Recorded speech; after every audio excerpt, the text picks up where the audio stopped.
Well, we got a huge challenge this week in getting ready for a ranked team on the road in Clemson. Uh, I think without question, from a personnel standpoint, offensively they've got a lot of weapons. Uh, both receivers, Hopkins kid and Sammy Watson are great players. I think Andre Ellington is as good a back, if not the best back in the league. And their quarterback's playing at a high level. So huge challenge there. Defensively, they always have guys that can run, big physical guys. They're a little younger on defense this year than maybe in the past. New coordinator, new scheme, multiple. So, that's always a tough place to play. We've had a chance to play there twice since I've been here, and always have a packed house, and it's always loud and really tough place to play. So. Raise your hand, we'll get you the microphone.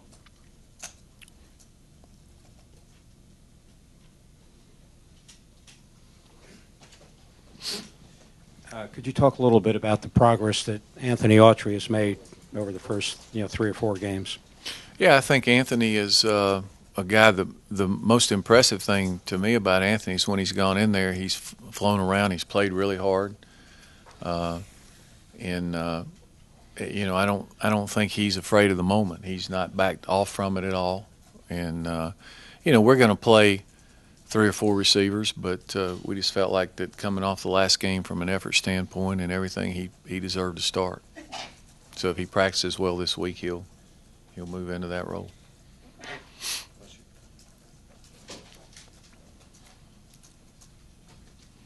I noticed Jeremiah wasn't on the depth chart. Is that any indication of his? It's probably just left off from last week. From last week. He's back. He'll be back starting, unless he gets hurt in practice. Paul, when you're coming off of an effort that didn't make anybody happy, is going to a place like Death Valley a good thing, as opposed to being home yet again and falling into a... Yeah, well, I don't know if going to Death Valley is ever a good thing. I mean, that's a tough place to play, but if you're competitive, and I think if there's one thing that I am, it's probably competitive, maybe sometimes to a fault, too much. But you want to play again, and it doesn't matter who or where or whatever. You just want to go out and have a chance to play again and do that. So we drew a great football team and a good place to play, and we've had some great games with them the last few years. So, hopefully if we can uphold our end of it, I'm sure it'll be a good game again.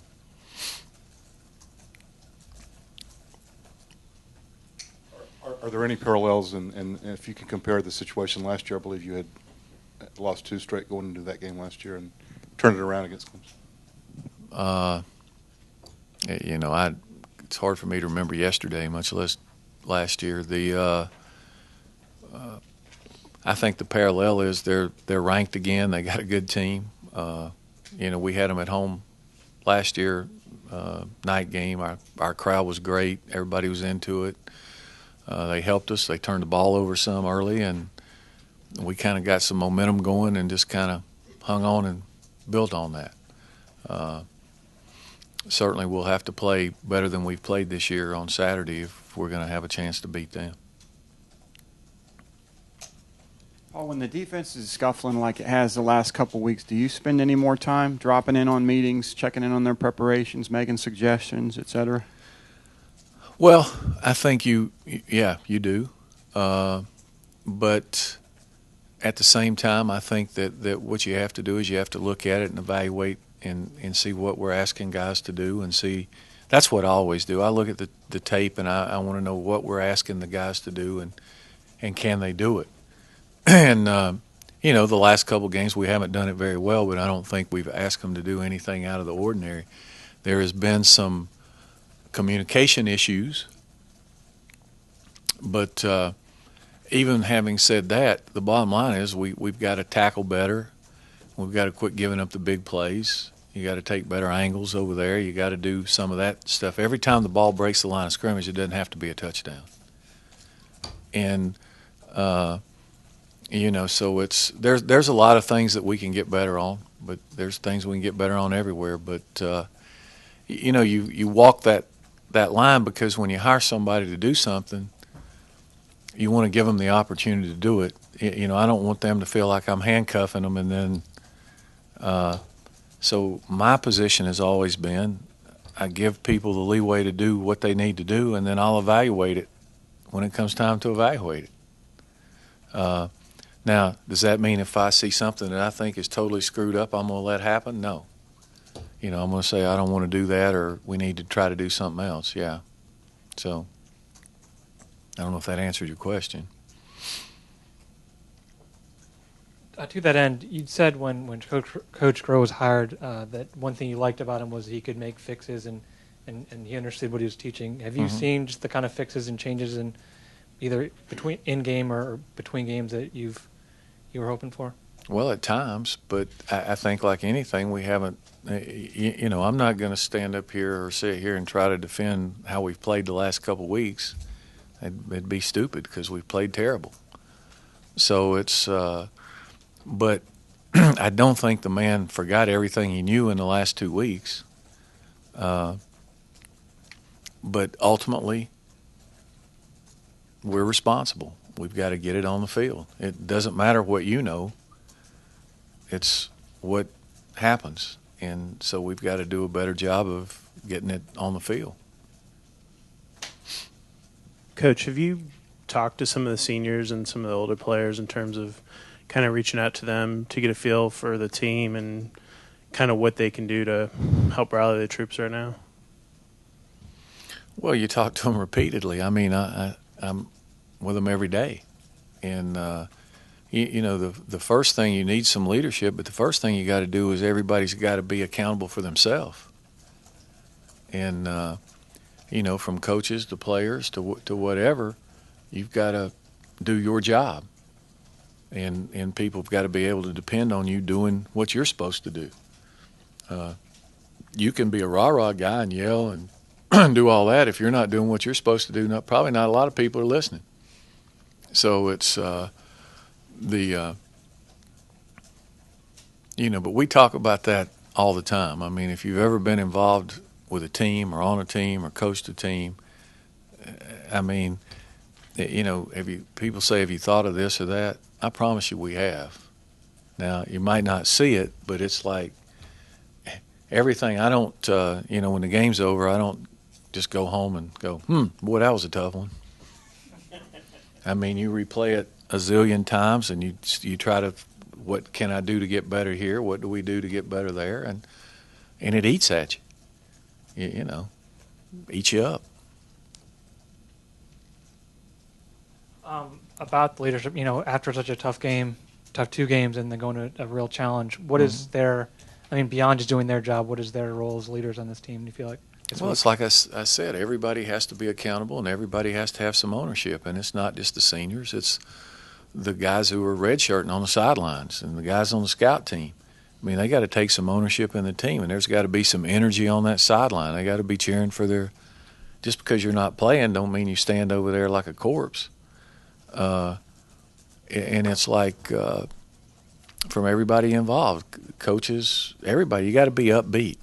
I mean, right now we're the only ones upbeat. So you got to be upbeat until you can do something to get everybody else back upbeat. You created, we created the problem. So we got to fix it.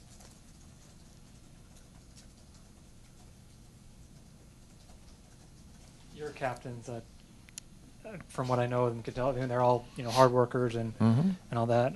How would you describe kind of their leadership style and the way they've led this team? And I'm not trying to take shots, but because obviously they've gotten to this point. Well, it's not. I don't think you can break it down to when, okay, you lost 2 games, now what are they doing? I mean, the leadership goes from the whole year and it goes back, and there's a lot of intangibles involved in teams that people on the outside maybe don't understand. I mean, there's inner workings, and there's guys who have the confidence and guys who have the ability to talk to the team and they'll listen, and there's other guys who can try to, nobody's paying any attention to. And you don't just do that because all of a sudden on Tuesday you decide, hey, I'm going to be a leader. You know, it happens over a period of time and a process, and they see how hard you work. They see how hard you're playing, what you're doing, those type things. Then, you know, it pulls everybody together. But if you're not doing your part, it's pretty hard to talk to people about doing their part. I think the best leaders aren't always the vocal guys. They're the guys who, you know, when you go out there, they're going to give you what they got. You can count on them. They're going to do what they're supposed to do, and they're going to give you what they got. And so they're enabled or not enabled, but they can expect and demand that you give what you got because they're doing it.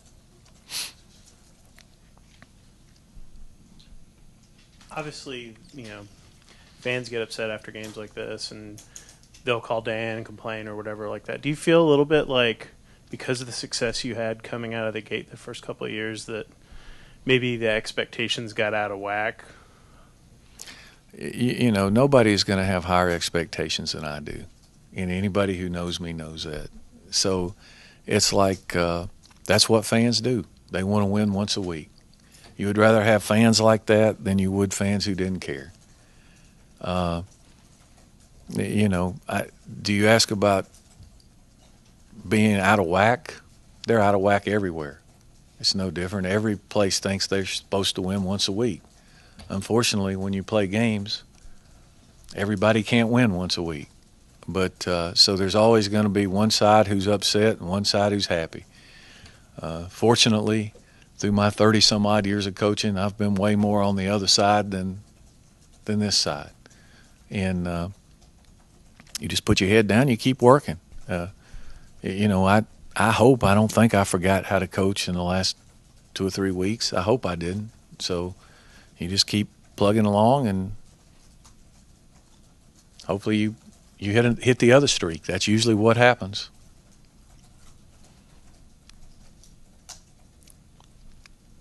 I noticed that St. John isn't on the quarterback depth chart anymore. Is it safe to say he's a full-time A-back now?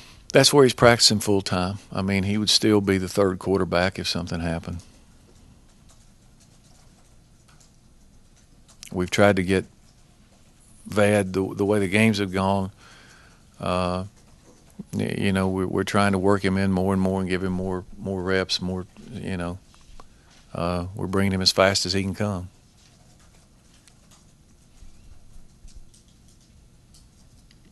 You mentioned a couple weeks ago that you didn't want to feed him the Lions, and I would guess that given the time he's gotten, he's not quite to the point where you feel comfortable giving him more and more rope, I guess. Well, I think he's getting more and more. I mean, the last game he only played the one series, but the nature of the game, it became apparent to me fairly early on that you better score when you had it.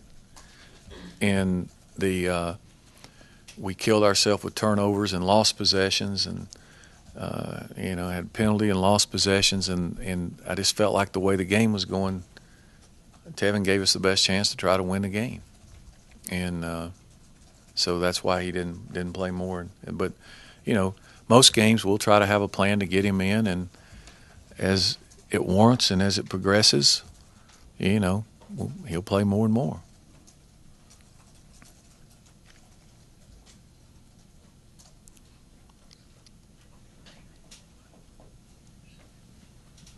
I wanted to ask you one about the ACC's weekly injury report. Apparently, this is something that's distinctive only to the ACC. Maybe the Pac-12 apparently has considered something. Do you consider it to be a legitimate thing, an honorable thing? Do you think it's something that coaches just kind of skirt around if possible?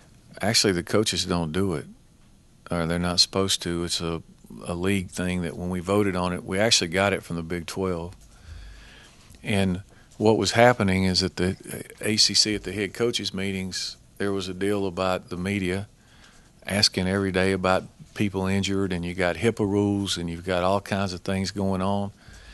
And so in essence, to try to stop that, the league said, we'll give it to you one time on Thursday. It'll come from the trainers. So the coaches approve it, but it comes from the trainers.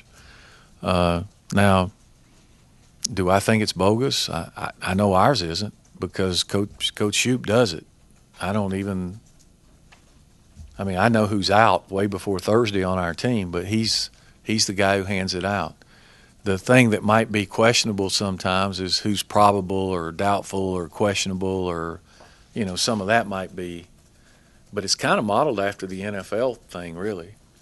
And I don't think anybody in the league is trying to skirt. I would doubt that any of the head coaches in the ACC is trying to skirt that league, because truthfully, by Thursday, it doesn't matter a whole lot. I mean, your stuff's in, you're doing what you do, and you're getting ready for schemes anyway, because even if somebody's out, they're going to have, if their quarterback's out, they're going to have a quarterback. If they're running back, and that might not be the same guy, but you're not going to totally change your game plan by one guy, well, okay, their left tackle was questionable. Oh, God, he's playing. It's – so –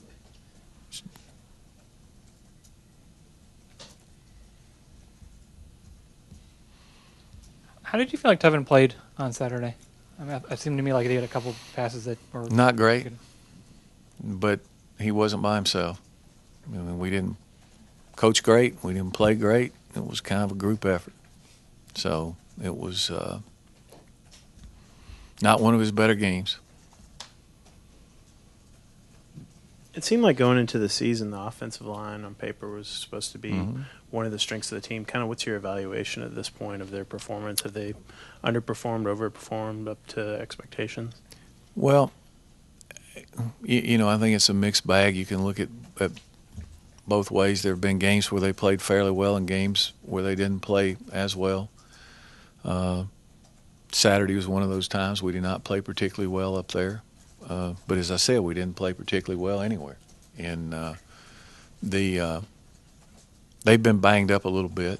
We've yet to play with the group that we thought we were going to be playing with when the season started. But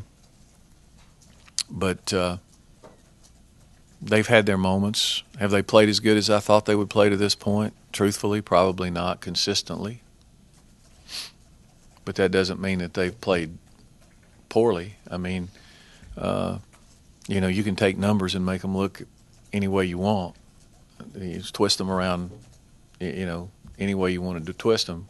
You guys understand that, I think. But it's if you look at the numbers offensively are not bad.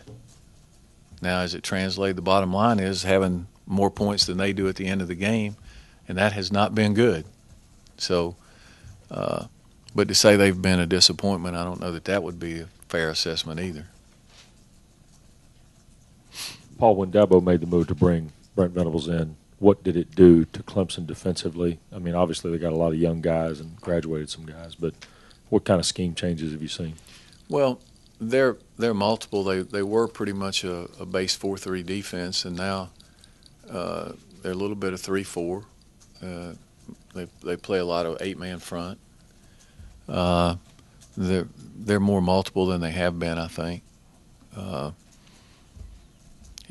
think that they're going through a little bit of what we went through. They won the league and changed, and it hasn't gotten a lot better quickly.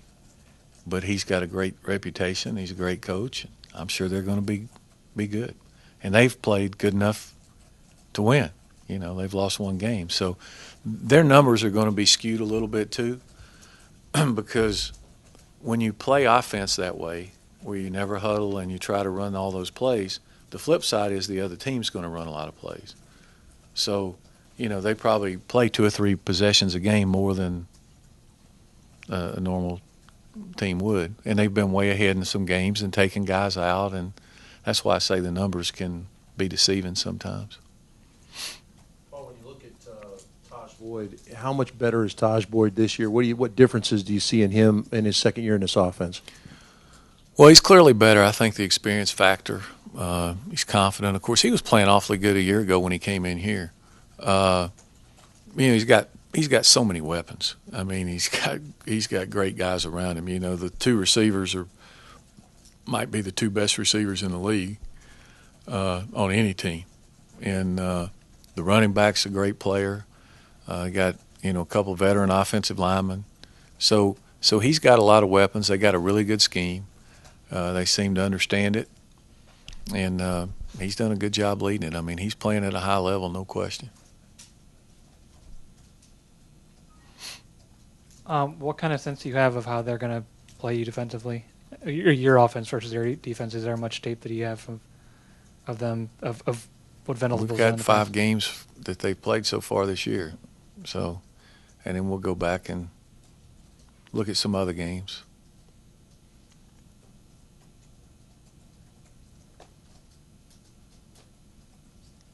For a coordinator, what are the pros and cons of being on the box versus being in the field? And well, I think that when I was doing it for myself, I can only answer for myself. When I was the offensive coordinator, it was so much easier in the box. You could see everything a lot more clearly. There was no distractions around you. You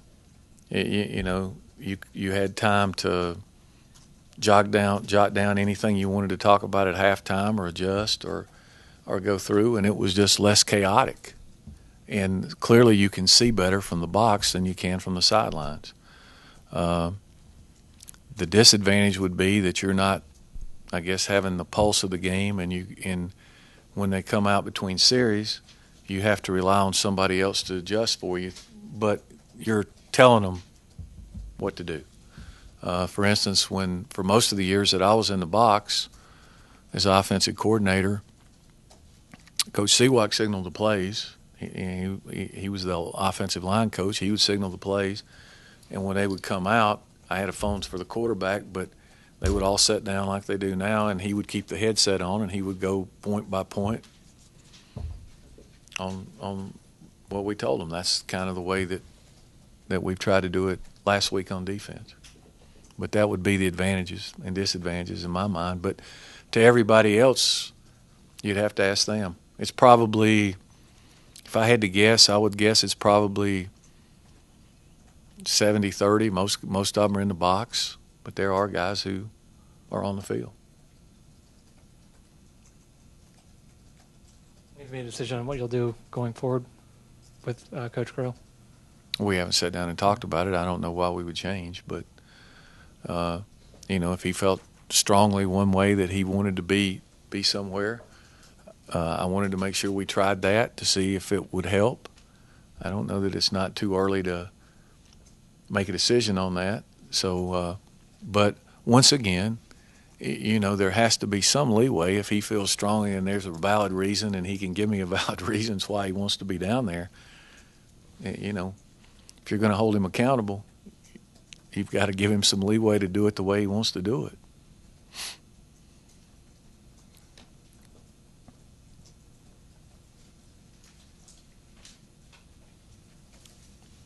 Anybody else? Just one more. For those of us who weren't here yesterday, what was your gut feeling? I know you said before players bounce back faster than fans. What was your feel for the way they came back yesterday? Well, I thought we had a good meeting. We went over the game tape, we flushed it, and move on, and I think they're upbeat. I don't know a lot more about it today. We didn't do a lot yesterday in practice. It was some error correction and some intro and conditioning. Today we'll get after it. We'll see how we get after it in practice. That'll tell me a lot. If we come out there with some energy ready to go,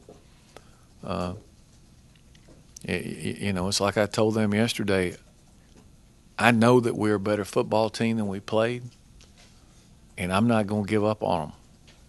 So I don't think they're going to give up on themselves. So we'll keep grinding and keep going. In my mind, nothing's over.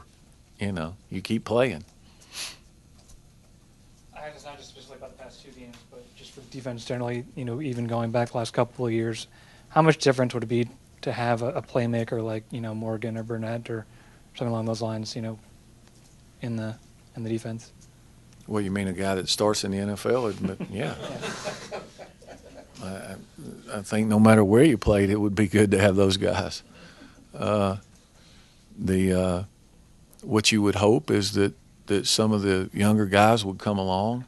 There's Jeremiah Tachi played really well in spurts last year. He hasn't been as productive this year for whatever reason. Jamia Thomas has played well. I mean, he's really played well. He's made some plays. So there's guys. I mean, it's not like that we're null and void of players. I think that is Derek Morgan out there? No. But how many Derek Morgans have there been here? How many first-round defensive ends have been here? That's the exception more than the norm. Would you like to have one every year? Sure you would. But, there's teams that have played that have never had one. So you enjoy them when they're here. You try to recruit more, but to think you're going to have a first-round defensive end draft pick every year is probably wishful thinking.